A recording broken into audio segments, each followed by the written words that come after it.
Now, you cannot visit Coventry without seeing the legendary Lady Godiva statue. So, Lady Godiva was a noblewoman who rode through the streets of Coventry naked to protest at her husband's high level of taxation.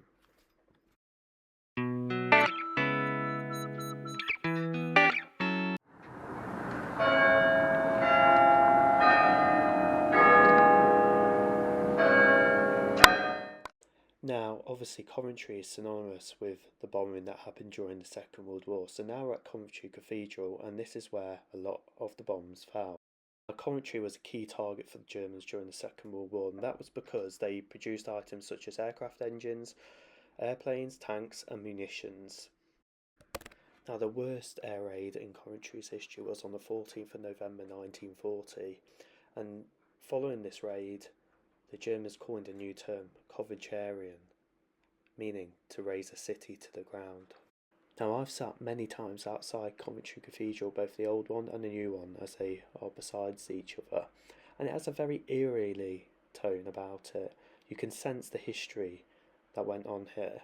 So it's a good place to bring the kids and a good place to come if you're interested in Second World War history.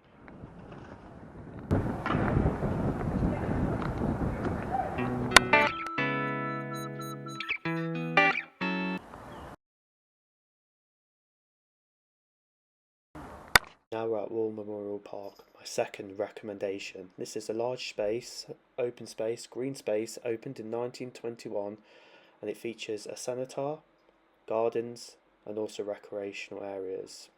It is absolutely amazing in my point of view, and when you come here, you are just struck by how many people actually use this park for running, walking, and also walking their dog.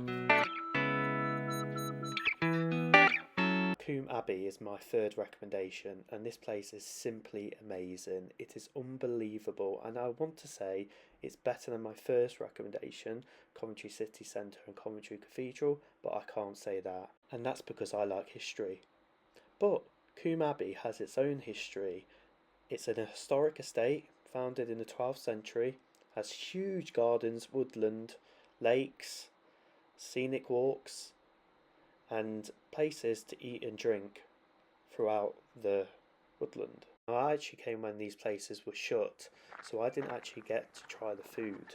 But what I'd say is it is a very popular spot for bringing picnics.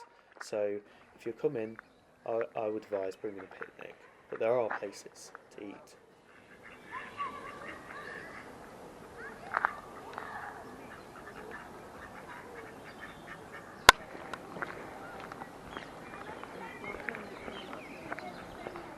Now, there's plenty of picturesque spots to take photos if that's something you're into, and there are lots of people here taking photos in front of the Abbey. Now, this is one of my favourite things about Combe Abbey. It's these places, like when you're walking through the woodland, you just come to these alcoves or little lakes, and you just can sit there and just sit there in peace and quiet, and I find that very tranquil. Now, if you're bringing your kids, there are plenty of play areas through the woodland, so they'll be very, very well occupied. And lastly, Combe Abbey has plenty of parking, so don't worry.